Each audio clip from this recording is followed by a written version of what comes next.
Hello everyone, welcome back to the Motor Trade Mentors podcast with David Gott, the Lovely Car Company, myself, Joe Betty of Barrow Motors, and today our guest is Martin Hughes of the Rascasse Motor Company. Martin has a 12-year history of working with Arnold Clark. He was the remarketing manager, so if you've ever been to the auction before and you were trying to get your proxy bids or your provisional bids through, there's usually someone on the side there making a decision on whether you can have that car or not. And Martin may have been that man if you were there.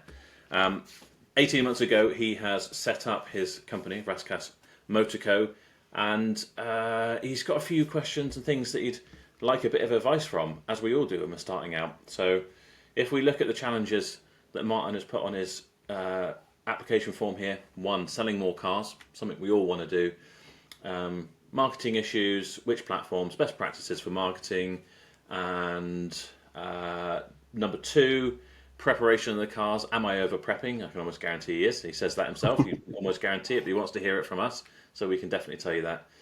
And sourcing private cars that everyone else seems to be able to get, but you don't seem to get very many offered, and if you do, you're a bit nervous of them, which, yeah, is fair enough. So that is Martin in a nutshell from me, which will be a very poor introduction, but in your own words, Martin, tell us kind of like who you are and your story and about your business. I started off my working career working for NatWest for a few years in lending, and then I went into work for William Hill as a manager for a betting company or betting shop.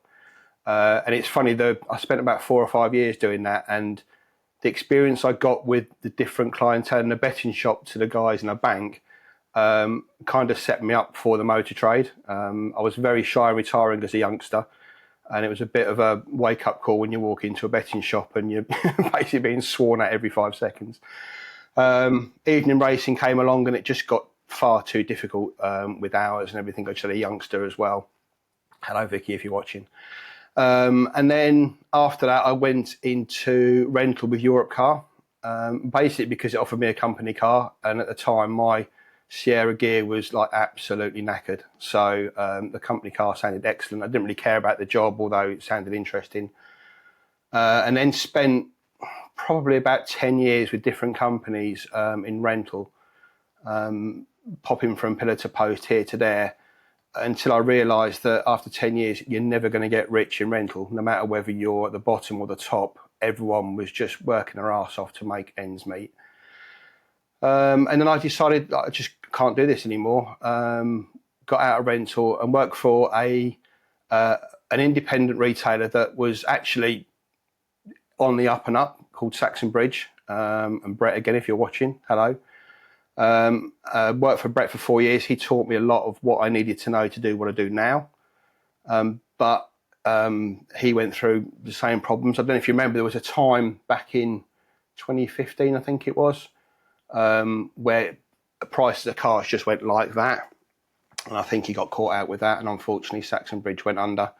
But prior to that, I'd gone out and I went to work for Arnold Clark in 2011, 2012 as a remarketing assistant, and within 3 months they'd put me in as manager because the remarketing manager left, and they realised that I had quite a bit of experience prior to that in doing what I was doing. So I then spent 12 years as a remarketing manager for Arnold Clark, more in their leasing side of it rather than the actual like retail arm. So I was like responsible for all the lease cars that came back from. If you've had a company car and after 3 years you get your new one, well, I was responsible for the ones that came back afterwards. And if you've had a lease car and you've had a letter saying your car's damaged, you owe us this much, well, that's me. Sorry about that. And yeah, we basically had to reorganise those cars, remarket them, repair them to a point where if they were suitable for retail sale, they'd go back into Arnold Clark stock. And if not, they would then go off to auction where you guys would get the pick of what was left. So, and about 18 months ago, well, I say that, when COVID happened, the supply of new cars just obviously died and there was no new cars coming in. If there's no new cars coming in, then there's no used cars coming back to me. So I was literally, twiddling my thumbs. And by that stage, after 10 years or so, I'd got it to a stage where it was as efficient as it was going to be. Everything was running literally as clockwork. I was just managing the process as opposed to managing the actual job itself. And I said to my bosses, look, you're paying me a fair chunk of money here to not do a lot. Is there anything else I can help with in the business? And I had a look round, and at the time, Arnold Clark had just bought Central Car Auctions. So I went to go and work for Central for about 6 months. But, the travelling to Scotland was just, a lot. They took me on to manage the expansion down south. You may have seen little Central Car Auction sites popping up around the country. But yeah, the travelling was too much, and we had a few differences of opinions. I think me being English and them being Scottish was one of them. But yeah, after we just decided to part ways, and at that point I was 52 years old and thought, well, I'm not going to walk back into that job. What do I want to do? And thought, well, I want to do this. So, I had enough experience, at least I thought I did, and here we are. Fair enough. And how many cars have you got at the minute then, Martin? 18-ish. I say ish because there's a couple of things that need fixing that aren't really, any good time soon going to be available, but they're in the background. Yeah. And how have you found it then, the first year? First year was like major up and down. So started off, I had some money came from the settlement with Arnold Clark. I had some money that I had saved up anyway and helped from my parents. And also got a business startup grant from the government, which was at 6%, which, when you look at it now, is like, pretty decent lending rate. So I put all that into like buying some stock. And it went fairly well, but what I found was I was just being burnt with buying absolute junk, which was quite a kick in the teeth for me, because when I went into this job, I thought the one thing I know how to do is to source cars. The one thing I don't know how to do is to sell them to the general public. I hadn't really sat in front of the general public since the days when I was being sworn at for the 430 at Sedgefield. So, actually sitting down to sell a car to a customer was the bit I was really worried about. As it turns out, that bit's, I'm not saying it's the easy bit, but whether it's how I come across or whether I just look honest, I don't know. But that hasn't proved to be difficult. What did prove hard was actually picking out some really nice cars. And you'd think I'd know better because I was the one that was selling those cars to you guys in the first place. I knew how it worked. I knew what cars were going in. I knew where they come from. And I put everything I thought I knew into the pot and thought, okay, this is easy. I'll just go and buy those cars. But as it turned out, whether I just got unlucky or whether it was just, one of those things, I don't know. But I ended up with, by the time it got to August, I thought I've done the wrong thing here. I literally I don't know what to do. And one thing we might want to get into later in the pod is I just thought, right, okay, that's it. I'm not buying any more UK cars. And I just bought a load of stock from Japan. I ended up putting all the money and just went, right, I'm going to buy all the stock from Japan. I virtually was going to shutter the business for 3-4 months until they arrived. And that was going to be it. And then middle of September, I started getting itchy feet again. And I don't know what it was. I was just sitting here doing the paperwork and whatever. And I went on to a couple of funding websites. And cut a long story short, managed actually to get some funding, which was, amazing. 6-7 months into the business to secure some funding was pretty good. I managed to use that funding to get some UK cars, and that was really good because then I could supplement the Jap cars with the UK cars, and that was the plan going forward. Was that would supplement the gap in the middle. So when the Japanese cars were on a ship coming from Japan, I could sell the UK cars, and that would keep the rent paying while the profit was in the Japanese. So is that what you're doing now? You're doing a mix of everything? Yes and no. I sold all the Japanese cars, and the idea was to reinvest that money back into more Jap cars and keep that going. But what tended to happen was the profit we were making off the Japanese cars was just being sunk back into keeping the business running because, again, part of why I'm here today is I wasn't selling enough cars to keep the business, growing. It was just ticking over. What type of Japanese cars were there then?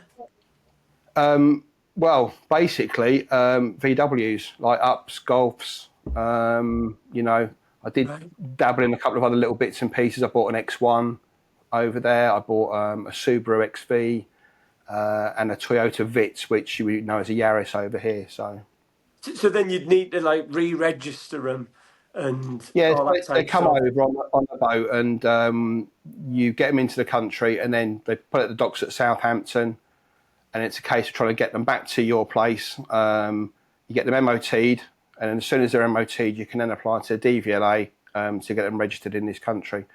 The whole process from the point of shipping from Japan to getting them registered takes about 3.5 months all told. Interesting, one of the cars I did get actually came from Singapore, and that's a completely different story. But I can do a whole pod on that. That's really interesting. But mainly it was just the quality of cars you get from over there is so much better than you get over here.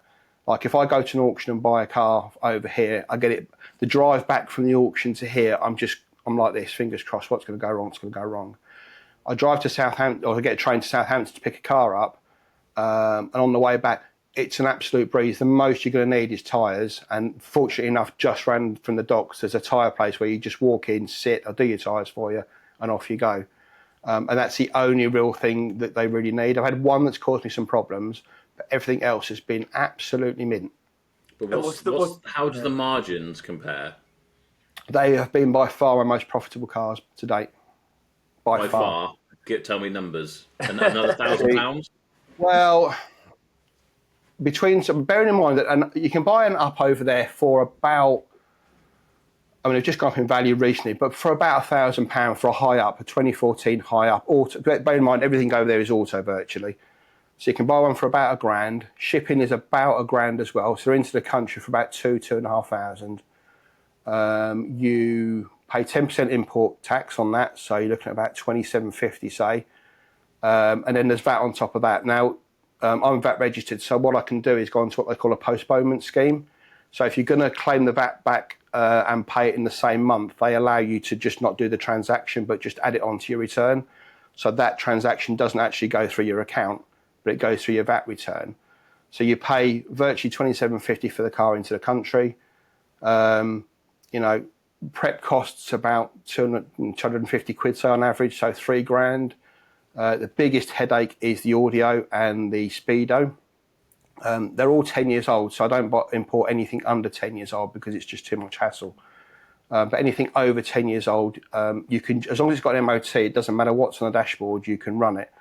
But customers tend to appreciate having the miles per hour rather than the kilometres per hour.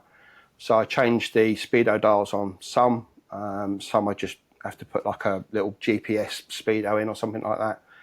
But the biggest headache by far is the audio, because Japan runs on a completely different bandwidth than we do in the UK. So if you turn your radio on, it doesn't work basically. So trying to get the audio sorted out is one of the biggest headaches. But even if you put £500 into that, say, you're into the car for $3,500, you sell them for £6,000, with VAT £5,000. So it's £1,500 profit, but they're so easy to do. You just, I can have a queue of people outside for them when I've got them. New drivers, Just to play devil's advocate. Yeah.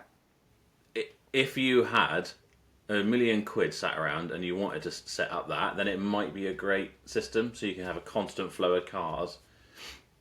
Personally, if you're making 1,500 quid out of them and doing all that work and waiting 3 months for them with your money tied up, fuck that. Absolutely. A bag of laughs. Yeah. Like, it's just to give you my opinion,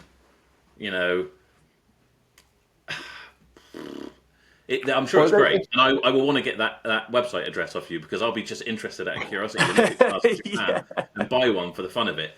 But a pure business sense, if your money's tied up that was just like the churn. So if you can do like 1,500 quid for like laying out, I don't know, £2,000 for example, that to me is, I get what you're saying. It's a waste of usage of the money, but for me, the lack of stress for the profit made it worthwhile.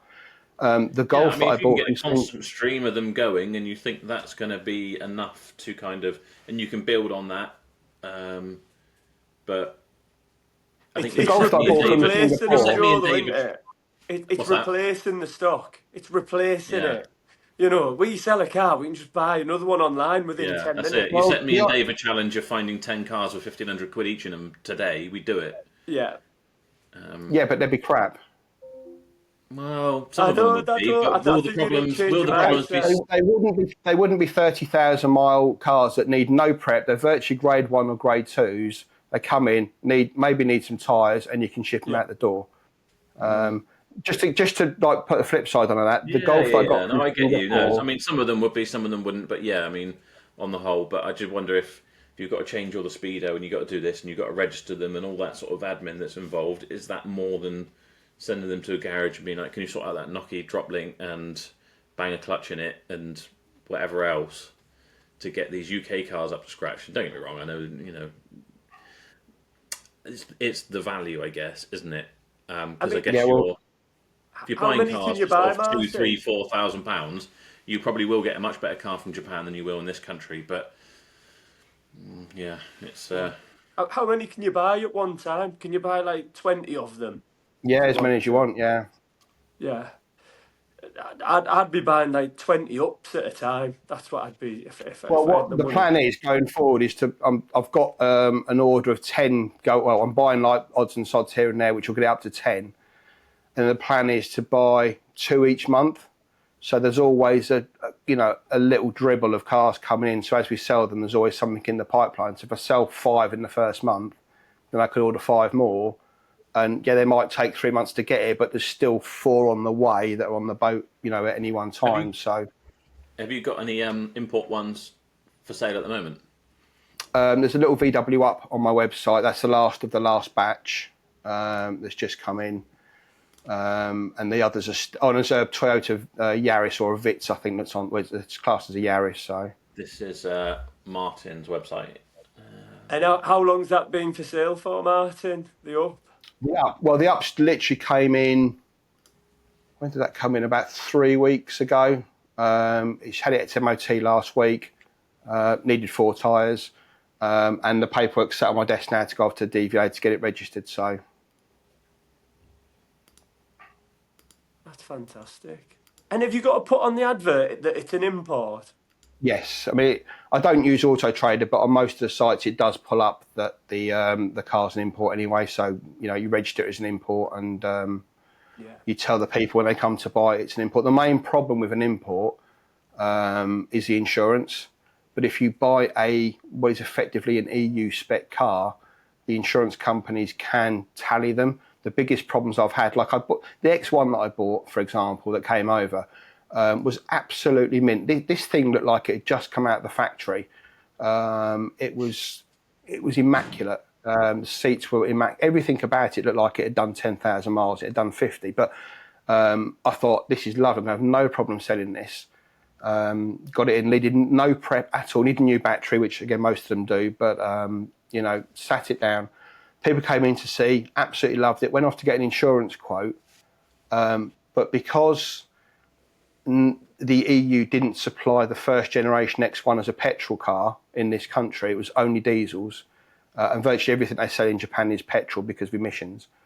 They wouldn't insure it because there was no correlating model in the UK, because there was never a petrol X1 in the UK. Now, it was the same engine that went into the 116i or the 118i or whatever, that was in an X1. But because there was no repair modules or repair sheets that the body shops used for that car, they just loaded the car absolutely massively. So that was a massive learning curve for me. It's like, if you're going to buy like a car that you want to sell in this country that isn't loaded for the insurance company. And what did you do with that car? Sold it eventually. Yeah. Sold it eventually. What tends to happen is the young drivers that are already being loaded with insurance, that want a nice car, tend to most of those go to young drivers. Right. If they're paying £2,500 for insurance, then I might as well pay £3,000 and get a really nice car for it. So Yeah. And the other thing, do you put on your website as well that the import specialists, all that type stuff? no, because I wouldn't class myself as a specialist. I think I've just found a niche that works for me I know you don't think so, Joe, but works for me in a way that keeps my stress levels down.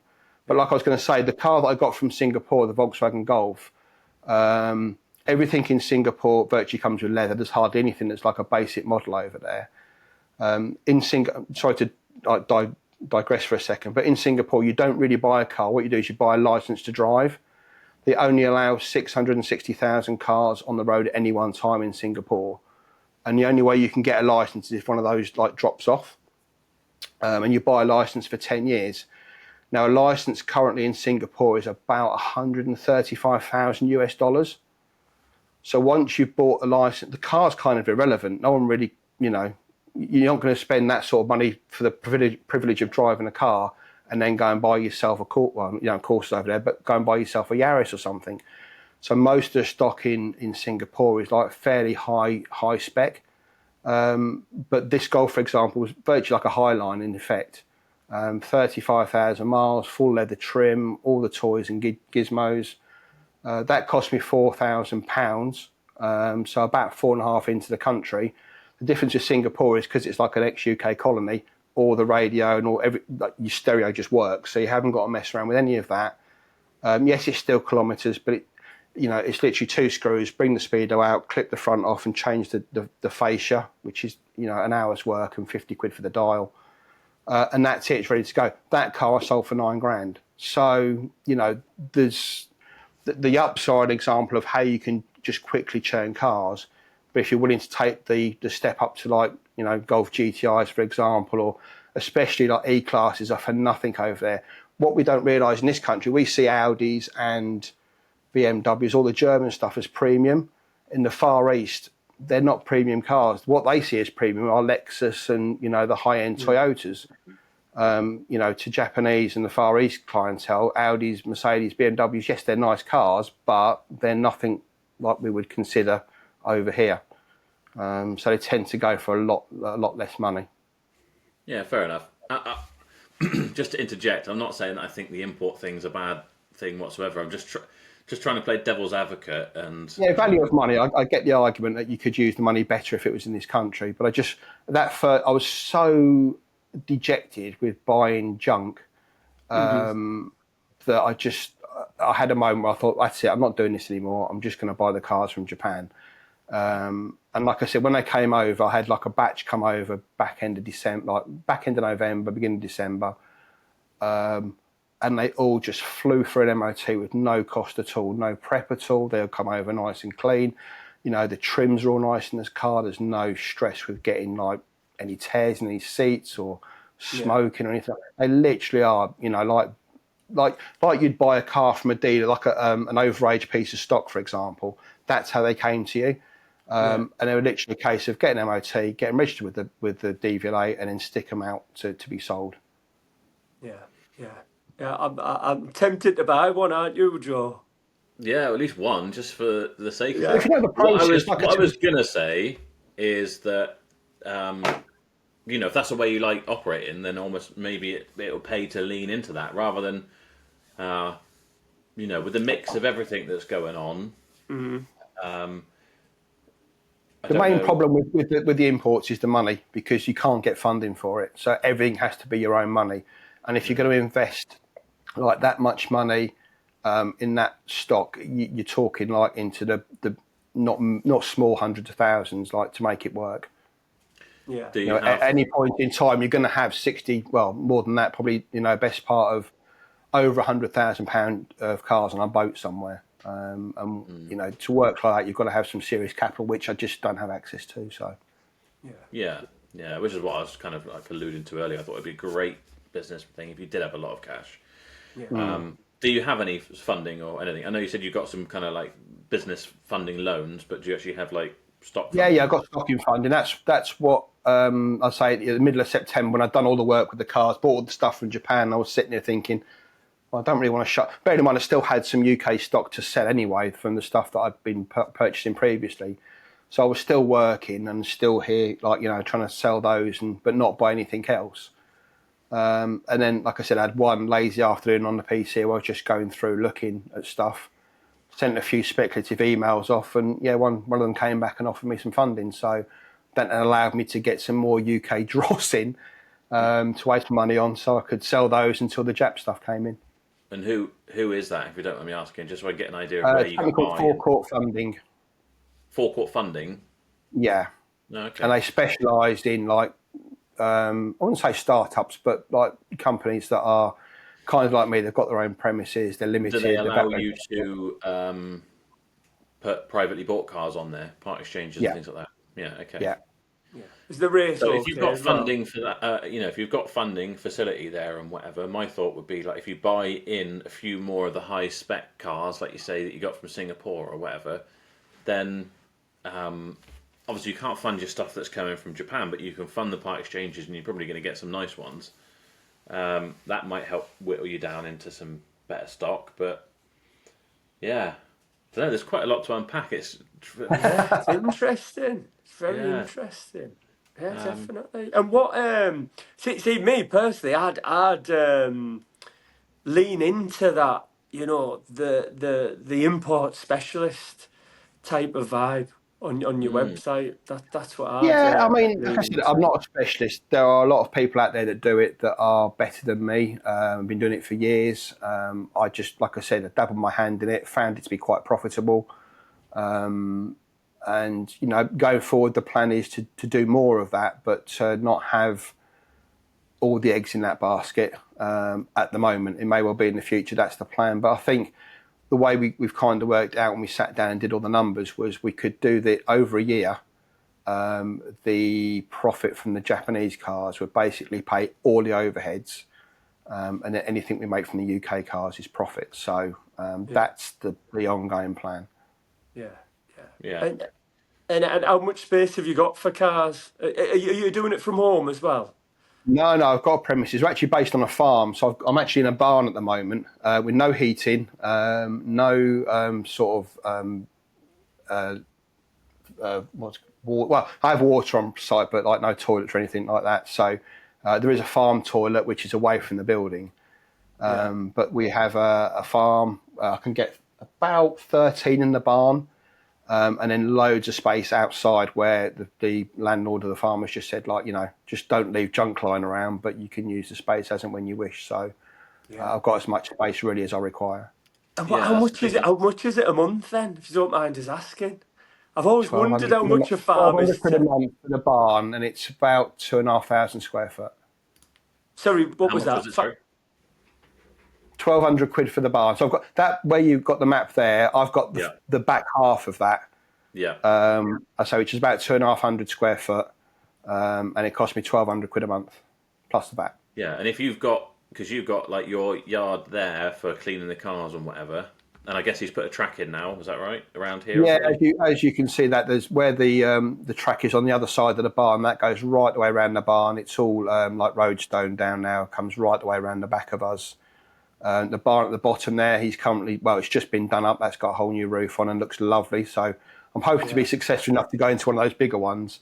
But yeah, there's like a concrete patch out the back where I can do all my my washing and cleaning and everything, and everything else on there is, you know, I can park where I like as long as I don't get in the way of the farm equipment. So. Worth pointing out, Martin has got his own YouTube channel as well. So starting Raskas, which we will link. Oh, bless you, thanks, Joe. So I have seen on there that obviously you've got like the train line right there, so you see the trains going by. But do you know what I really like when I see farm things like this? If you've got a space that you can put cars, and obviously you're trading from there, and you know, let's say it's got planning and whatever for all the right things. That, you know, if you're somewhere that's already got permission to put a few extra cars around here and, you know, along here or whatever, if your landlord's okay with it, like what you know, what a massive advantage that is to somewhere like I am, where I'm surrounded by houses and there is no way to expand out. I've got my farm where I can put some extra cars, but that's 15 minutes away and it's not that convenient. But for you, if you wanted to ramp up profit quickly, you know, you could dilute the stock down a little bit, which I know comes with its own problems, but it would mean a lot more sort of turnover. But you've got the scope, haven't you? Even if you wanted a bigger barn, which I don't think you necessarily need, then you got space, even if it's just on the grass. It doesn't really matter, does it? If you kind of that's the thing. There's plenty of room out the side and out the back where I can park cars, and like I said, providing I don't get in the way of the farm equipment. That, you know, it's a busy farm, to be fair, and they are in and out a lot. But you know, we all work together, and there's certainly enough room, especially down the side of the barn on those pictures. If you look back, there's a bit down the side that's completely unutilised. I can probably get 10 cars down the side there, parked on a diagonal in between the barns. In between the barns, which is, I say. Martin, did you? Yeah. How did you come across this then? Did you just go around all the farm Yeah, places so, and so ask? when I was starting the business up, I went to various like estate agents and started inquiring about units and stuff. And it was the same old thing, £10 a square foot for about, I don't know, if you've seen the latest James Baggott podcast where he's gone to get a unit, it was a little bit like that. You can get 4 cars in, you're paying £1,500 a month, but if you get 4 cars in, they've got to be like a jigsaw puzzle. You just can't move once they're in there. And I was an hour, and I'd inquired about this place, but they'd quoted me for the whole barn, which is like 2,600 quid. And I was just like, that's far too much. Can't afford that. And it would be obtuse to have something that big. And I'd kind of put it out the back of my mind because it's only about 5 miles from home. But when you're looking to do like, and you have to bear in mind we're really rural around here, so we've got no passing traffic whatsoever. Everything is done like remotely off the internet. So I was looking at units in the town where I was, and then the letting agent came back to me and said, have you any more thoughts about the barn? I was like, it's just too big and I can't afford it. And she said to me, well, the farmer's made a decision to split it in two now, and he's going to rent the front half to somebody else. Would you want the back half? And I think within about 30 seconds, that was the point where I'd made a decision that I was going to have to start the business up. Because if I didn't say yes then, and I lost that, I knew that everything else that I'd looked at just wasn't suitable. Whether it was parking issues, whether it was the size of the unit, whether it was, whatever it was, nothing else actually fitted the bill unless you were going to work out of a like really dodgy like industrial estate, which I just wasn't prepared to do. As soon as that was said, like I said, the decision was made literally in my head within about 30 seconds. That was the time to start the company. Said yes. And that was a case of, right, it's real now. I've got to do it now. Brilliant. And what about the rates and stuff, Martin? Is it like farms, there's no rates.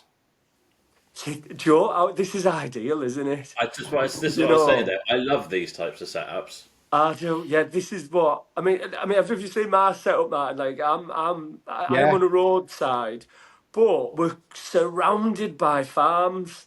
And now that this garage that I was wanting to buy isn't going through, I've got a complete different mindset now. I'm like, look, I'm staying where I am now. That's it. We're staying here. And if I want to expand, I'm just going to knock on all the farmers' doors and say, look, can I rent some space from you to stick an extra but Dave, 30 from your cars point in? of view, you've got a business set up that's on a roadside, so you've got a clientele and a customer base already that you can take to that sort of premises.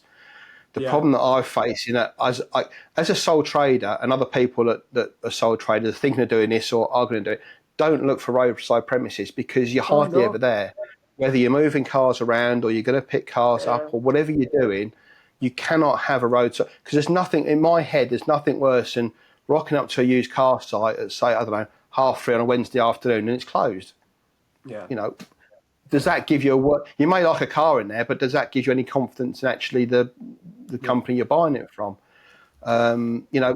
There's out near us. There's a place that just sells minis. It's about half an hour away from us. It just sells minis, and it's one of the places where I'm on a journey to a family member. I go past it, and to me, it's my dream garage. It's like a massive frontage. Literally, he colours the cars really well. There's all like minis, all parked out, all different colours. Hanging baskets, the lawn's all like properly mowed. It looks the business, and to me, that is the epitome to me of what I want to do. But I can't do that as a sole trader. I had to have a real word with myself and said, that's not realistic. You can't do that and run a business by yourself because you just can't. So I had to have again another word with myself and go, if you want to do this, this is the best way to do it.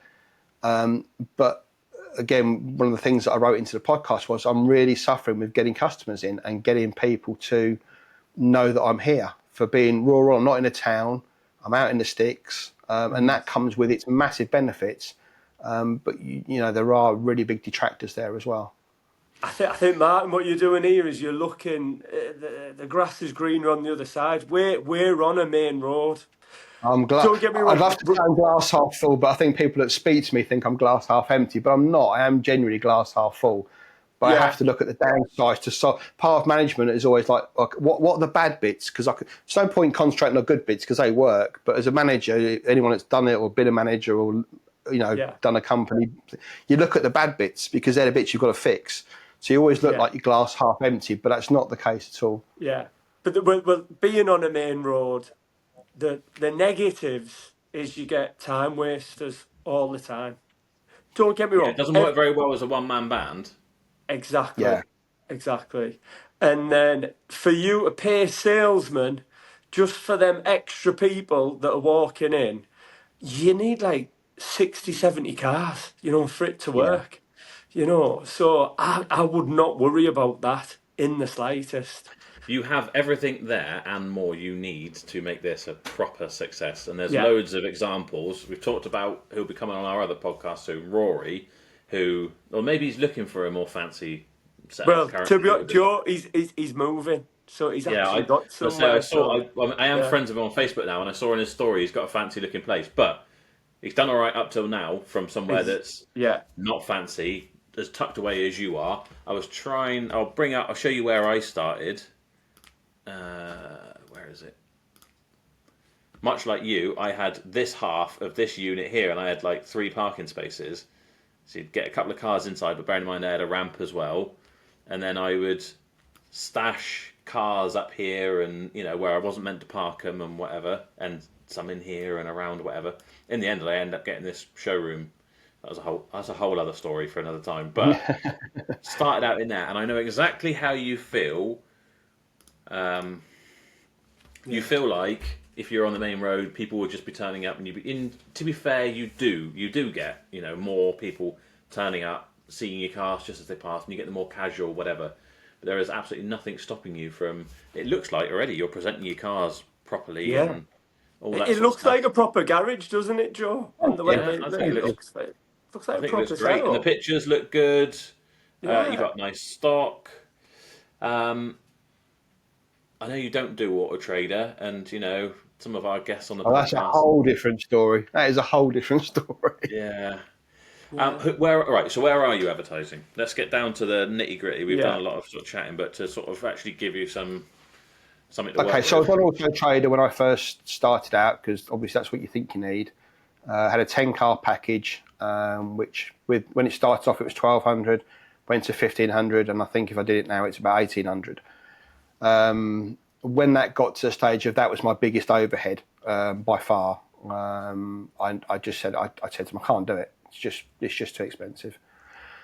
And then I went round, and obviously you have the eBay rep or Gumtree rep phones you and says like, do you want to get involved? It's like, well, no. Again, you're working off an AutoTrader model, but you don't have the AutoTrader footfall. It's all very well offering me a package, but you can't offer me what AutoTrader offers me. And then I tried Car Gurus, and they offer me 20 cars as opposed to AutoTrader's 10 for 250 quid a month. Now, my beef with AutoTrader is if Car Gurus can do that for 250 quid a month, why the hell am I paying you over £1,500 to do the same job? And I was going to do a video about this on my YouTube channel, so this might be a spoiler. But if you go back in time, I've got an old AutoTrader magazine in here, back from the 90s. You paid £16 for an advert in AutoTrader, and that was for like a single slot photo advert. And if you work it out to inflation, if you are a retail seller now, that's effectively what you pay for about a £5,000 car if you want to sell it advertise it for 4 weeks.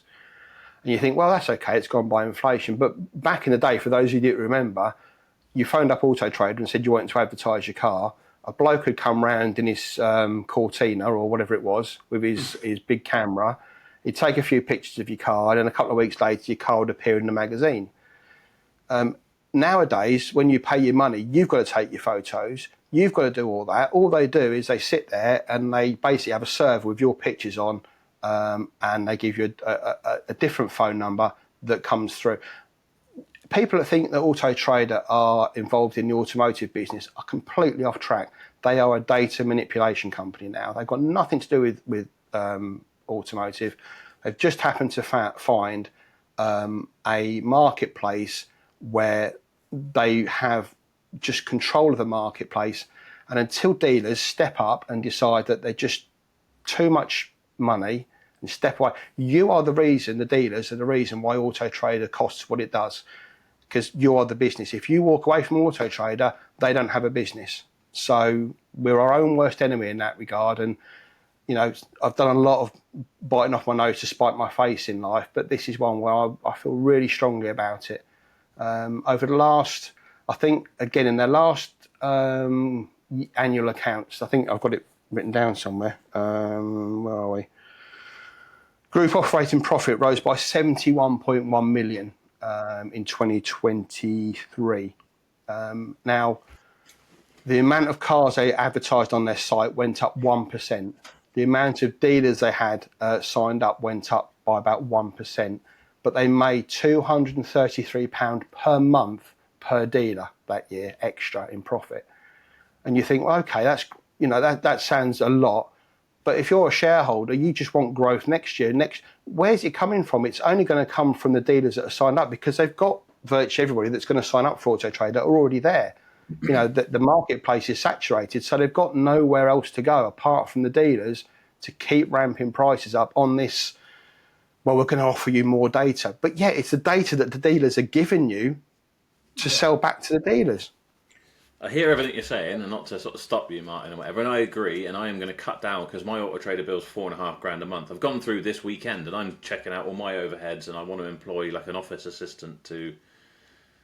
One of the things they'll be doing is doing some like social media posts of the cars and kind of diluting our advertising and whatever, and whatever else. And yeah, I mean, they are that much more expensive than everyone else. When you say, why can't AutoTrader do the same thing as Car Gurus do for 250 quid, they probably would, because no offence, Car Gurus are shit. They really are shit. In my opinion. You say that, Joe, but I know I'm on here because I'm not selling enough cars, and ironically, I'm on Car Gurus. But one of the inputs I had, I missed it, a Honda Insight that I had sold within 3 weeks of being on Car Gurus. It had been on AutoTrader for 4 months with literally no interest. You've got a bit of a mix, I guess. Sometimes there's a bit of luck, isn't it? And it's just like a numbers game. And to be fair, I'm being harsh on Car Gurus. I think we're probably on their free package, and we have probably sold a few there.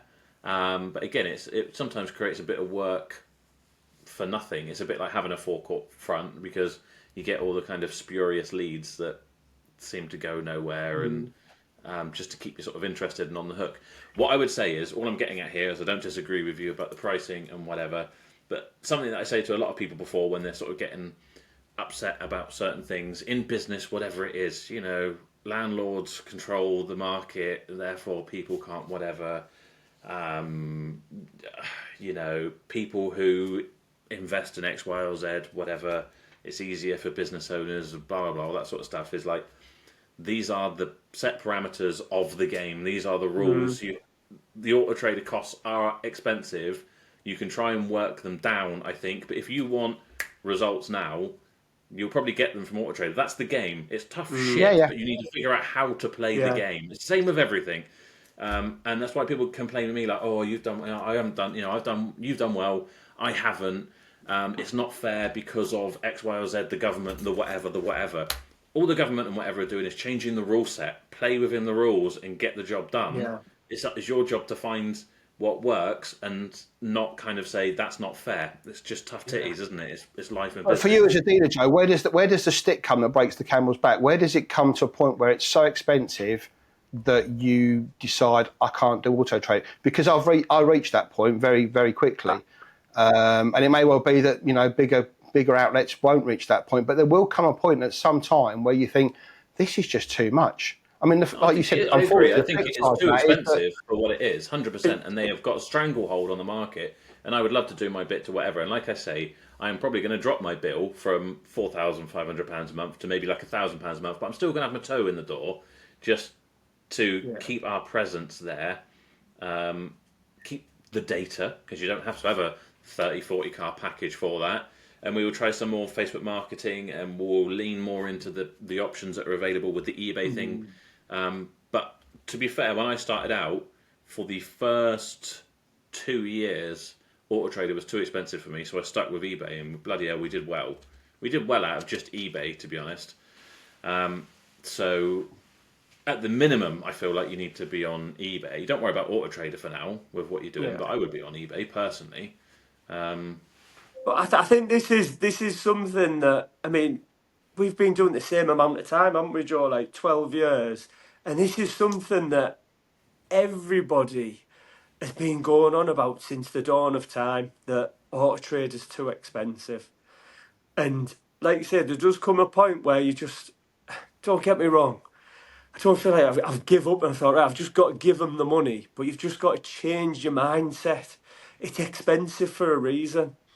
And there's certain dealers out there that absolutely, I mean, we spend £5 a month, but you look at Jamie at Carkey, he's got like 150 cars on there. You know, he started off about 7 years ago with 20 on there, and now he's got 150. Yeah, And that is because of AutoTrader. It's a it's too bitter it's too pill to expensive. swallow, but It's too expensive, but if you can find the right, at the end of the day, it's two different mindsets, isn't there? It's like this is way too expensive, an extra £100 per car per month or whatever. But I know for a fact, Jamie, for example, who is like got £3 million worth of stock, completely zero funding, whatever. Each time he's like, oh, I'm tempted to. I've got 140 cars on eBay. I'm tempted to do 150, or it might have even been on your podcast that he said this, Dave. he He's like, did. I'm He tempted said. to He do. said. He said we've got 100 cars advertised. Or was it 80? He was like, oh, but maybe we should go up to 120. But oh God, I don't know. And then 2 years Yeah. later, he's on like 150.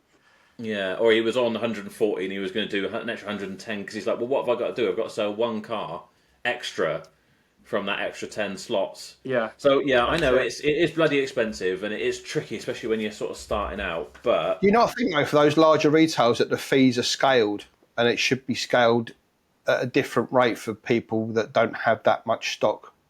No, I think the larger retailers pay more than what we pay because they go on these flipping premium packages to get their cars you in mean you front think of it them. should be cheaper for the smaller retailers? I, It's just not I'm how not. economy works, is it? It's economy No, of no, scale. I, They you probably know, give you, I don't think they even give you much how I'd discount. work it. Martin, honestly, I think you need to just forget about AutoTrade. I think you just need to you need to think about yourself because you know what I learned with AutoTrader is they don't care about us. No, You I know, would say if you're sort I've got a car here that's ready to go and I think, needs to sell and will sell quickly, then I'll just take out an individual advert. I mean, the annoying thing was in the time that I had with AutoTrader, I'd built up a really nice bunch of reviews, all 5-star reviews. And then when I stopped doing AutoTrader and asked for those reviews, like, no, you can't have them, they don't belong to you. It's like, well, they're reviewing my business, so surely I have access to them. No, they belong to AutoTrader. Can't have them. So it's like, really? Yeah, Yeah. I agree with you. I don't think they haven't Yeah. got our interests at heart, and they're making a lot of money. Like you say, like whatever it was, Yeah. 180 million last year or something. I'm in the same. I'm in the same club, mate. But the thing is,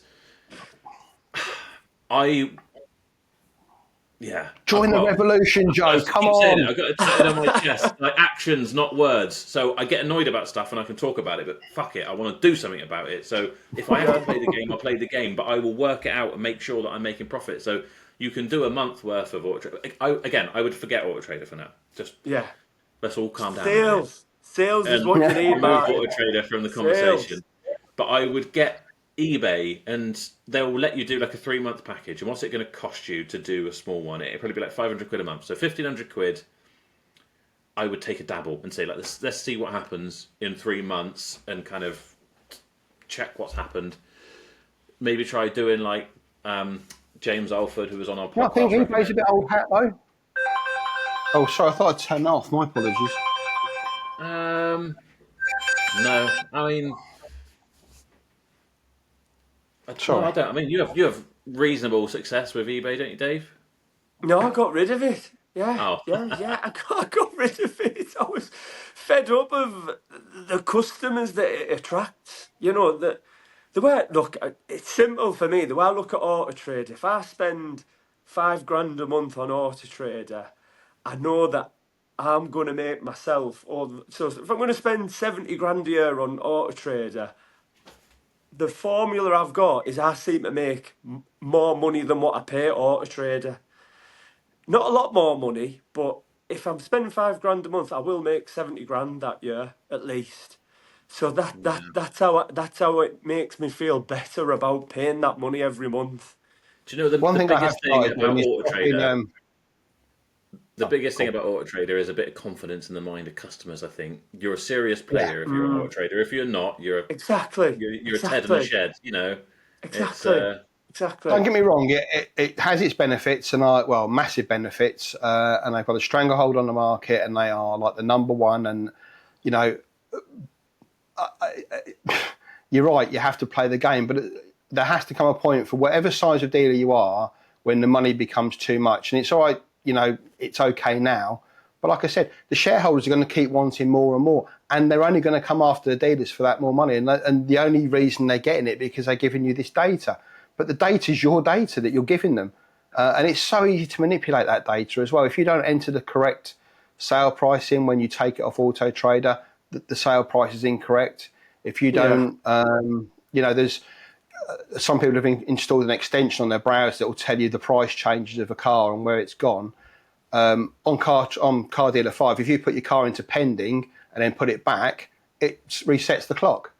yeah, So they can say, oh, it's sold in 3, 5, 7 days. It might have been sat there for 4 months, but because the price drops have shown up, the dealer might just want to flip it to show that yeah. it's new stock. So, what's more important to you, Martin? Is it taking a stand against AutoTrader or making some oh, money? I don't, know exactly. I'm a scouser at heart, mate, so I want to fight everybody. And can I be devil's advocate as well? Because, since we started using AutoTrader, you know, they sort of dictate the margins of the cars. And over the last 4 years, between like trade valuation and retail, and then when you add the spec on the car, and like we had a BM last week, we added £1,000 to it in the spec, and we made an extra grand out of it. It's all these little things that it's using Yeah. it to your advantage, and it's what you sell on there as well. That's my biggest. Like I've learned from selling this German stock, it does sell quicker on AutoTrader than your run-of-the-mill car supermarket stuff. One thing I have started to do now is to do like targeted Google advertising. So in like postcodes around me, mainly because I want a placeholder for when Google Cars comes out in this country. I want to be one of the dealers that maybe get asked to participate in that. I'll send you a So link, I'm Martin. spend- I've already got people sort of chasing me up. Like, there's people that you can start up with a Google ads already via a third-party service, and I think you could start having. I'll have to dig it out. I can't remember who it was. Probably through one of our finance providers, and probably because we got the YouTube channel. They're like, "Oh, try this out," sort of thing. I haven't myself yet, but they are quite reasonable. So maybe that should be the next step for you. You can try something new. There's no built-up yeah, resentment in there already to worry I'm about. Do quite you good know at what I that mean? impression. We all hate it. I'm looking at going through everyone's wages and and everything else. My Yeah, overheads. I worked out my overheads are 28 grand a month before we got to make that before we yeah. earn a penny. Same, And same. And don't get me wrong, I've been in the corporate world enough to know that when your business is struggling, the one thing you don't cut down on is advertising and yeah, marketing. I absolutely, 100%. I Double know, down. I know how it all works. Yeah. But when you're being literally bent over and shafted, it really does start to hurt after a while. So, But Martin, how many cars are you yeah, selling a month on average? 5, maybe 6. Yeah. What I've got in my head is I need to do 8. That's how I've got the figures worked out. If I do 8, and I need to get stock up to 25. So I sell 8. I've got 8 behind and ready to go. I've got 8 in prep, awaiting stuff. So that's how I kind of want to work. Sell 8, bring 8 through, buy 8 more, and keep the train moving like that. That's Yeah. how, in my head, it'll work. Yeah. Not to put you on the spot, Martin, but I don't know if it's before we Okay. came on or since then. He was saying that he'd sold 3 at the beginning of August, but he hasn't sold 1 since then. And it's hard for me to hear because you're just on Car Gurus and whatever. And I know you don't want to pay the AutoTrader, but I promise you put it on AutoTrader, those cars will start selling. And one thing that's really important in this business, especially for mood and whatever, it's just momentum. So if Yeah. you get Yeah. some selling, you're on to the next one. You're rolling, you're Yeah. rolling, you're rolling. Whereas if you're sat on it, God, it's Ironically, I sent you the application form saying, it was really quiet. I went over to Anglia Car Auctions on Wednesday to go and purchase some stock or some fresh stock, and an Ampera came up at another auction, and I put a cheeky proxy bid on it and thought, you know what, if I win it, great. If I don't, I don't. That's after your video.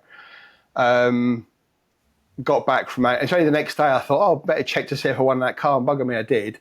And I put it up with just like, arriving soon, being stock soon. I haven't even collected it yet, and already I've had 2 inquiries about it. So yeah, That's great. That's um, great. yeah, yeah. That's I think you need to. I'll see if I can dig out the. Let me make a note because very ADHD. So Google. Joe, are you putting what you're going to spend £1,000 a month on AutoTrader then? Like how many cars you're going to have? Like just 10 advertised, and what you're going to rotate them round constantly? I don't know. I think there's a variety of different cars that suit, don't they? I don't know. I might not quite go down to £1,000. I don't think you can do £1,000 now, to be honest. I think you can. I think the cheapest one's funny enough because Sam, who was on before, he was on. I think the cheapest one you can do is about 700-800 quid. Yeah, Which I has got like tried that, 5 and you cars. know what? You get no inquiries at all unless you go for at least the standard package. If you go for like the bare bones one, you're pushed so far back in the queue. It was visibly noticeable just how many leads I went from I went from enhanced to standard to basic, and you could the drop off from standard to basic was immense in traffic. I don't think I've ever been on anything other than flatline base Yeah, auto trader. They standard. always try and upsell me. I'm like, I'm not interested. Yeah. Just stick me on there, and maybe we do better. Maybe I've dabbled, but I have dabbled, but it's never paid off more. Funny enough, what I think it's easy to. I always try and tell everyone in this business as well. Like, if you have one experience or something, is don't tie it to that. It's not a Yeah. guaranteed example of everything that's always going to happen. So you can try AutoTrader for a month or two on a smaller package and you don't get any results. It might not be AutoTrader's fault in reality. Not saying it's yours, but it just might be the chances that it's the market, it's the time of year, it's the stock. Yeah. Yeah, it you've was got too to do it in the trial period. noticeable to be like a transient thing. This was like you could tell that the package was a different package. Yeah. Yeah. Yeah. Yeah. Yeah. You look like a private trader, did you? You didn't look all professional on the website and that, or It was just like you won't get the traffic. So whether your ads are right. being, I guess if you're searching for a specific car, you'll come up. But if you're just searching for, I don't know, a 5-door hatchback in blue or whatever, you weren't really getting anywhere near Yeah. the top of the search rankings at all. Yeah. Yeah. I think you just need to get more cars. Fill the farm up. Get your auto If I had more trader money, Dave, I'd package. buy Get more cars. busy. It's all down That'll to be it. cash. Thing is, he's got 18 in stock, Dave, and he's only sold 3 in the last Yeah. month. So No, mate. And like you it's said, Joe, hopefully, like I try to pick on some things. Like I can't really fault my presentation. They go through a thing when they come in. I clean them, get the images, 7 exterior images straight away. They're on the website, and then I'll get it off to prep. Come back, then I'll detail it, and I'll do the full works after that. So I think I present them okay. I know I over prep them, which is what we're going to go into, but I know time's on. But I look at my marketing and think, well, okay, I think I'm promoting myself okay. I think I present myself okay. Everyone that comes in says, the premises are okay. And as I said in the application to you, my conversion rate is fantastic. People that come here more often than not, by a long shot, walk off with a car. It's just getting people here to look at those cars. So, I take on board what you say about AutoTrader, and maybe I just need to swallow a little bit of pride and just get some stock moving again. I understand. I'm trying to look through my emails now to find you this Google Ads thing, so you could be a pioneer and try it. And I'm not saying I recommend it because I got no experience, but it is something else to try. Well, apparently in America and Canada, it's like really taken off. So I'm not saying that's the the way to do it, but No, I'm sure it'll have a really good presence, and it will be Yeah. giving what they called AutoTrader something to think about. I was just trying to find the thing where they've sent me this so I could put it on screen, but I can't find it. But frankly, you kind of said it yourself. Where you are, I think is a great setup. You got 20 cars ready. You got your nice stock. You got all that sort of stuff there. But your biggest struggle is getting people to you because you haven't got that passing trade. If you had the passing trade, you were on a high street, a busy high street. You probably get away with just being on Car Gurus. But you can't. I'm afraid. That's my honest opinion. Yeah, that's it. But look, it's like we always say, like if you're looking for an house, you go on Rightmove, don't you? Yeah. Simple. It's as simple as that. And all the estate agents, they all moan about Rightmove, but I think it's like half the price of AutoTrader. So it's just something. It's a bitter pill to swallow, but. Yeah, I'm sorry, Martin, because I'm the same as you. I hate No, them. it's I okay. absolutely hate them. I But wish There I might be had. an you know AutoTrader what? listening to this and actually taking it Yeah, seriously because, but you know, man, if sorry, you go on. get 10 sales this month and you get a couple of Part X's and you get the wheels moving, you're going to feel so much better in yourself. You're going to feel Oh, I great. know, but I'll still hold a grudge for it. Yeah. Anyway, I know When if time's something pushing makes on. you I know money, you you can't hold a guys. grudge for too much longer. I know they're more expensive than they should be, but yeah. I can say so, James, who said about doing Facebook and that. I thought, well, I'll give Facebook ads a go and that. And I've done it. And do you know what? If I actually put all my cars on Facebook, it would probably work out just as expensive as Yeah. AutoTrader, I think. Mm, Because I've mm. spent about 140 quid on an advert at the minute and haven't had that much interest. So it's like 6 and 2 3s. No matter what you go, and like Joe always says, who gets the most attention? You need to be getting that attention.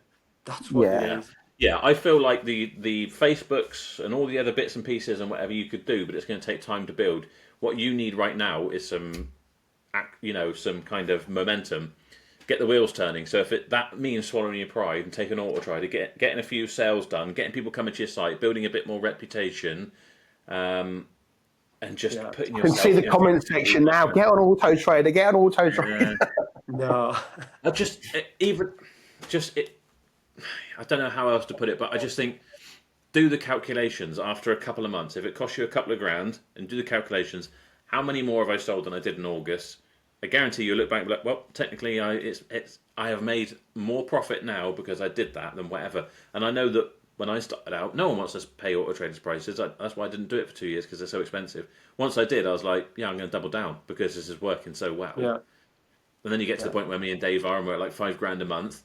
And then you start thinking, then maybe you have a quiet month and you think, oh, is it really whatever? And yeah, I'm giving them 60 grand a year. And then I think you can start whittling it down. And hopefully Yeah. after this, everyone would have gone to checking out starting Rascas, and you'll have a lot of inquiries coming from that. Have you Exactly. got going back? Oh yeah, you've got to sell your car thing on your webpage. So that's brilliant. So if people can see what type of stock you've got and they're in your area, then check out Martin's website and go and send him your sales inquiries. Hopefully, I think it's just such a nice thing. I spent the whole of my Sunday yesterday just doing cars bought for more inquiries, just because it's such a nicer way to do things. I know time's getting on. Did you want to grill me about all the bits you want to know about the fleet world, or do you want to do that in a different forum? Just when you're at the auction and there was Yeah. stuff would go under reserve. If you had a bumper day at the auction where everything was going over cap, and then something didn't hit your reserve, would you think, oh, we've had a good day, we've done loads of cars, let that trader have that one when you're on the rostrum? If you have a really good day at auction where you are hitting every target that you've set yourself and more, I think as a vendor you look at that and go, it isn't going to get any better than this. This is a really good sale. And if that car didn't sell today, if it's half as busy next week, what makes you think you're going to sell it next week? So it's not a case of like, oh, I'll just let him have it. It's a case of, do you know what? And some people work off targets slightly differently, but I think most vendors would look at a sale and go, we're not going to get it better than this. And if I can't sell it today, I'm never going to sell it. So just get it gone. We might try and get another £100 out of you because you know, if we've set a reserve, it's for a reason. You know, we might try and get another £100 out of you, which, to be fair, most vendors will pay. But, you know, I think in most cases you'd let it go at that point. And would there be some stuff that you'd just make a mistake on the reserve and you'd let it go for like £1,000 under? No. Never. No. Most vendors, when they work, will already have an idea in their head. Because when I was at Fleet, obviously they've come in as company cars and they've got a standing value because of the lease contract. So you know how much the car's got to make at least. There'll be reasons why that is what it is, but you know, you'd always have a value set as around cap. And then when I was working on the retail side of it for Arnold Clark, it was more about, you know, although you are the vendor and you're in control, those cars will have come from all different branches. So it may as well come from a motor store, it may have come from a specific franchise dealer, but they've got their own standing value they've put against the car, so they'll know what they want for it. If they've made the mistake, then that's their problem. They've told you we want £6,000 for this 3 Series or whatever, so you've got to hit £6,000. And if you don't hit £6,000, sometimes it's not my decision to make as a representative on the rostrum. I might have to go back to the dealer and say, you've been offered 5.5 for this 3 Series. Do you want to take it? And then they say, no, we need £6,000 for it. Put it through again next week. So. Yeah. So, yeah, you would have thought seeing all them cars going through, did that give you an idea what type of cars you wanted to sell? Because you could see which nice cars. ones that don't break down, ones that don't cost me a fortune. Honestly, I used to love cars. For those of you at an age, I remember I was about, 3 or 4 years old. A Motorcraft I don't know if they still do, used to sell Ford parts. They were like the Ford part franchise people. They did an advert one Christmas time, and it was a jigsaw where the idea was, you know, you buy a Ford car, a part, and that goes in. I pestered my parents for that jigsaw for months. And they would say, it's not a real jigsaw, Martin. It's not, I want that jigsaw. It's just an advert, Martin. It's not. So I've literally been into cars for, you know, all of my life. But I've never been more uninterested in cars than I am right now. When I used to work at Perry's doing the Peugeot rental, they had one of the biggest, most successful used car sites out the back. They were like the AM award winners for like years on end. I spoke to the sales controller there saying about cars. He went, they're just tins of beans to me. They're literally just tins of beans. And it kind of feels like that now. I mean, some things I get in, you know, I try and buy stuff that interests me, that when I walk in every morning, I can look at cars and go, that's nice. And if I buy cheap value stuff when I walk in, it just doesn't put a smile on my face. I mean, I've got a Yeti in stock at the moment, that when I bought that, I was just like, why have I bought that for? Why on earth? But now it's clean, and you've said in the previous thing, Joe, it's funny how clean cars are so much better than dirty ones. Yeah. I'm so impressed with it. I absolutely love it. Now it's clean, and it's actually had a polish, and like you know, all the carpets have come up clean. It's a lovely car now. But when I bought it, then you know, when you get a deposit on it, it looks even better. Yeah, I'll let you know when it does. I love that car. I always love that car. Yeah, but yeah, they literally, you know, I love cars, but I just don't love them like I used to. Yeah, no, this job will do that to you, I'm afraid. But, that's the process. I mean, some of the remarketing. I mean, I used to, when I worked in the lease side of it, your numbers were a lot less. But like when you go into the retail side of it, you think that the vendor that's up doing your sale does those cars, and then that's it. There's some days where I do the Arnold Clark sale in Prees Heath in the morning. Jump in my car, drive over to Rotherham to do the motor auction group sale there in the afternoon, get back home about, 9, 10 o'clock after I've done all the paperwork. Then I'd have to be in Mannheim in Birmingham the following morning to do that. Then I'd be over to Donington. Some of the remarketing managers were doing something like, we'd get a company car through Arnold Clark. We'd have to get it back after 6 months with like 50,000 miles on it. It was just chronically, you know, you were literally on the road all the time. Yeah. Same with the auctioneers, I should imagine, for the companies when they're dotting around all over the place. You know, and it's funny seeing G3 in Bedford. That's where I used to pick my company car up from SMH. That was their old site now. So when I see that over there, it's like, oh wow, things have changed. Yeah. But Martin, just quickly, with all your contacts in the auction houses and stuff like that, isn't there anybody you can get any snips from? You know, stuff that went through the, you know, the provisionals and stuff like that. Surely you must have contacts in that side. Mate, when you're making money for somebody else, they absolutely love you. When you're a customer, you're just a customer. I thought I had loads of contacts, and to be fair, I've got a lot of friends in the auction companies and stuff like that. But honestly, if you're buying 10 cars from that sale and I'm buying 1 or 2, you're going to get preference, no matter if I know the Queen and Elton John. Makes no difference, or the King and Elton John. Makes no difference, mate. You'll get the better end of it because you're buying more cars, you're making them more money. Yeah. You know, as a vendor, I'd know people that were buying my cars regularly, and I'd have relationships with those people to make sure that I knew that they got the best service possible, that if they needed a radio code or they needed anything like service history, I'd get them a print. I'd make sure they knew I was at the sale. I'd come and speak to them before the sale. And a massive tip for somebody, if you go into an auction, get there early, well before the sale starts.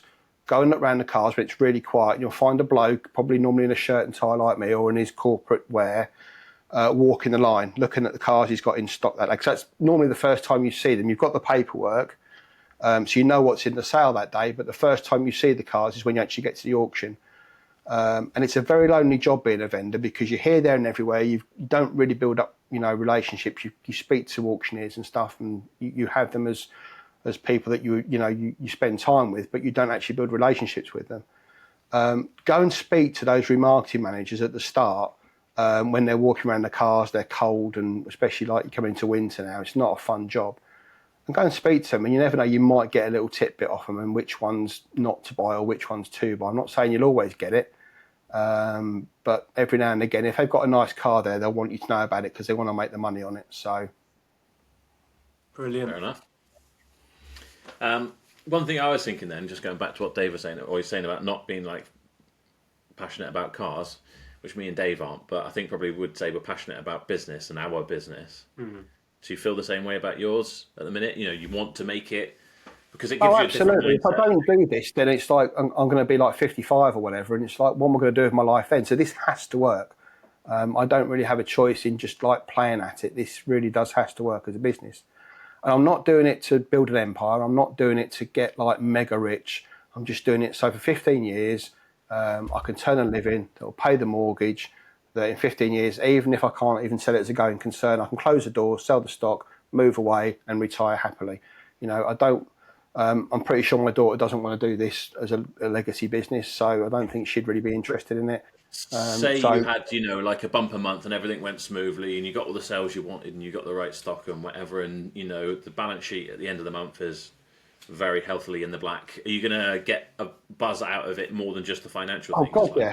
I achieved that, That's where my passion is these days. It's just like doing everything and getting it all right, and that's where I think the kind of like swallowing your pride a little bit and being like, I don't want AutoTrader, but if it's going to be right for my business, it's almost like a separate entity. A lot of problems we make and I've made is like you and the business are one. You're not. You kind of like needs to be the advice you'd give to your friend. It's just like, you need to do that. You need to try it. That's if at the end of the day it makes that difference on paper, then you've got to do it. So something to mull on anyway. And I will send you that other Google stuff. The only other things I was going to add is saying about obviously you do the YouTube, so we'll link that and everyone will check that out. Let's just have a look because again, please subscribe. Please subscribe. Get me to 1,000 subs, please. Like and subscribe, yeah. Your website, where you've got this, I know it's on Car Dealer 5, so it should be as simple as a case of sending them an email. Your about you, I would get a picture of you because of where you are and being on a farm and all that sort of stuff, and you can just turn up.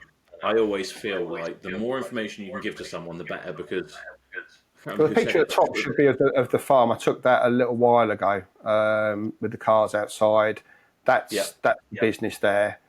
Looks a bit prettier than that now, but that was like when we first started. So this is the thing. So I would have a picture of you, so people know who they're going to speak to. You can talk up in there about had a history of whatever. Now getting into this, I'm getting a really bad echo now. The fact that you say you'd like to sometimes source cars, we don't just look in this country. We go as far as the Far East to source the right cars for our customers. Just a bit of information people can know about you. And then if we look at, I've got your YouTube channel up. Even just getting, you've got a nice little sort of office set up and whatever we're seeing here. Make a point of that, get that in some of your pictures, so people know that even if they are turning up to a farm, they're not actually going to be sat on a fucking bale of hay. They're going to be in a nice office and it's going to be pleasant. It's as stupid as it sounds, but the day and age we live in now, people, check out the reviews and the Google Street View of somewhere they're going to go and get coffee before they go there. Because that's just how people are. So I would make a point of that, and obviously you're savvy with all your video stuff and whatever. So where you've got your banner of the garage, just have a up. Tell you what, let me show you mine. Have a little. We've just got like a rolling thing of a video we made that's from YouTube, and the web providers banged it on there. Just something like that, because this is the problem you're coming up against is letting people know what the place is about, what it's like, the fact that you're not on the high streets, they can't just wander up and whatever.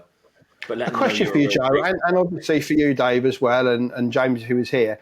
When you do your YouTube stuff, do you not, and you're buying cars in and you're making the profits you're making and you disclose all that information on YouTube, do you not have a slight thing at the back of your head saying, I shouldn't be telling people this, or, it may, and I know you've been through it in different episodes and how it's not, but I've tried to keep the YouTube channel separate from the business. The idea of the YouTube channel was to say, this is how the idea was to show how I've started up in business and to, what decisions you should make that I've made that I shouldn't have made.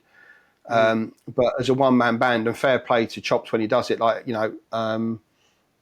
to find the time to do that when you're trying to run a business as well, it's really, really difficult.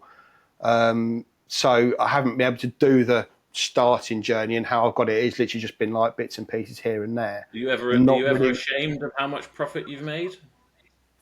Somebody once said to me, profit's not a swear word, and I completely get that and I completely understand that. But I think sometimes a lot of people, and you'll see it in the comments, as you have mentioned before, a lot of people say it's obtuse how much money you're making. You couldn't be. They don't get the other side of it and the business side of it. I mean, my margin, I think, over the last 18 months has been around $750 a car.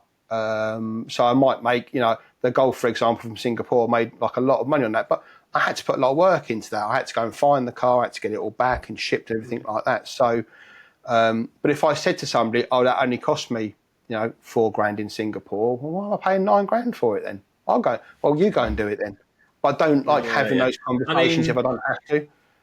Personally, surprisingly, for someone who gets as anxious as I do, I just don't care for a start.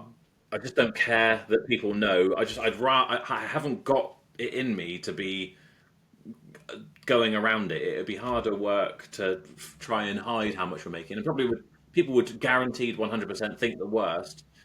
But what really surprises me is when I say I made $8,000 on that Range Rover, people were like, "Great, great buy! You got to take all the risk," and people were actually positive about it. And I think that's just because they've got to know me and they know that I'm not a complete arse. I'm not out to rip people off, and that's the benefit of the YouTube channel in that sense, I think. But the thing is, Joe, as well. Oh God, there is a big echo now, isn't there? Yeah, I don't know why we got that, but it'll be all right in recording, so don't worry.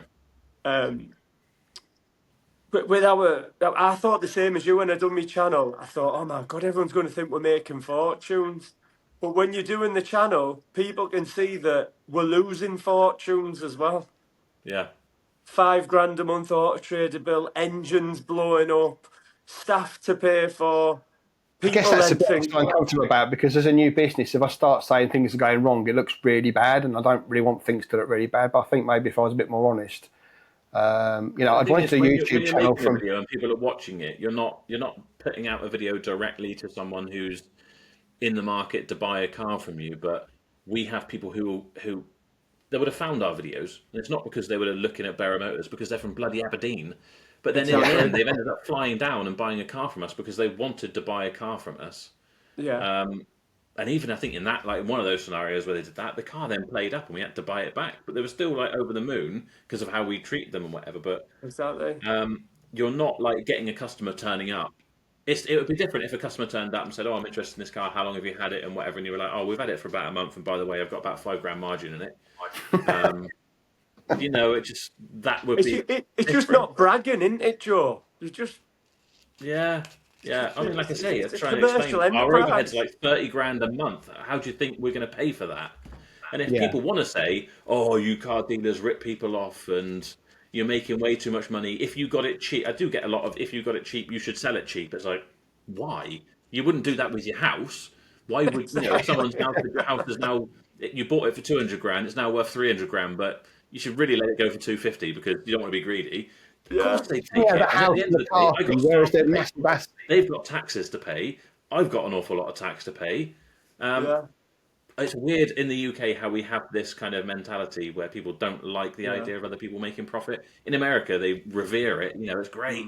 He's so brilliant. He's made so much money, and they'll almost tell you they're ripping people off, and they're like, great. Yeah. Whereas over here, some people have a bit of a thing. But getting back to what I'm trying to say, in a roundabout ADHD way, if someone sees about how much money we're making on a car or whatever, and it puts them off, good, because they are probably not a reasonable person.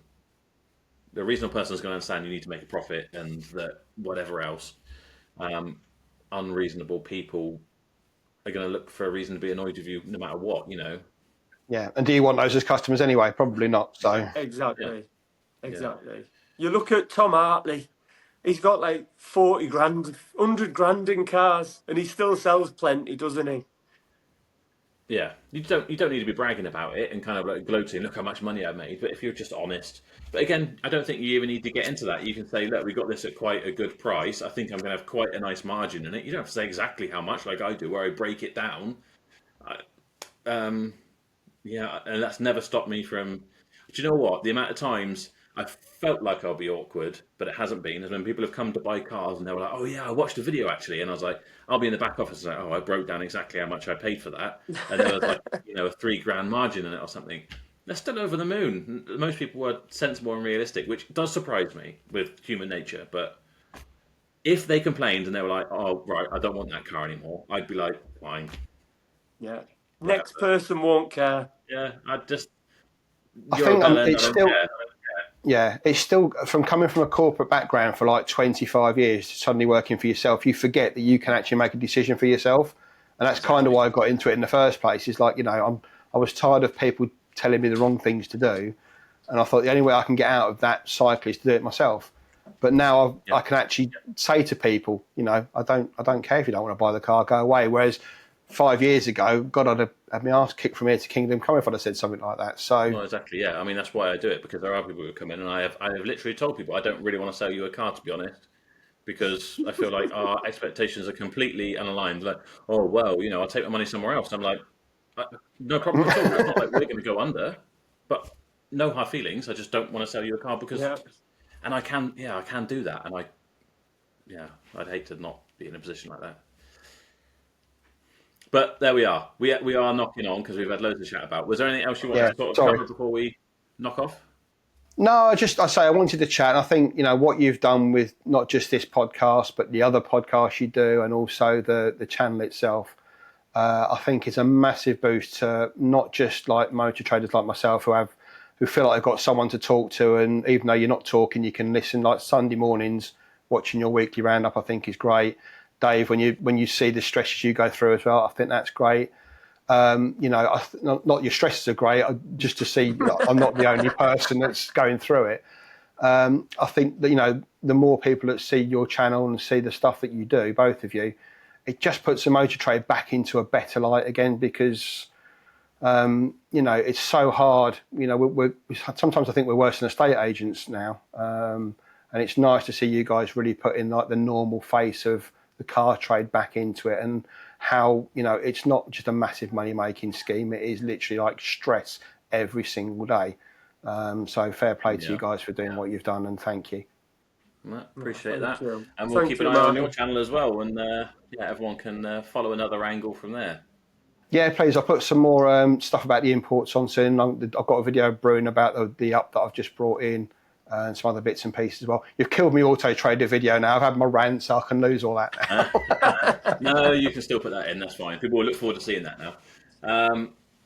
Yeah, I'll send you the link about the Google Ads thing, and you can send me a link for the Japanese auctions because I'll be scouring all over it. Okay, yeah, I sounds won't good. be fighting for your bread and butter. I'll buy something really stupid. No, the more people that do it, the more it gets mainstream. That's the thing. 10% of cars in the UK are imported. 86% of cars in Belgium are imported. So there you go. Brilliant. There you are. I will put all of Martin's links, the website, and all that sort of stuff in the description as well as on the screen, possibly. And we will leave it there. Thanks so much for coming on, Martin, especially at short notice because you filled a gap for us really quickly. So I really appreciate that. No, brilliant. Thanks for having me on. I really appreciate it. Yeah, No worries. thank you, Martin. Nice meeting you, mate. Yeah, you too. Cheers, Dave. Cheers, Joe.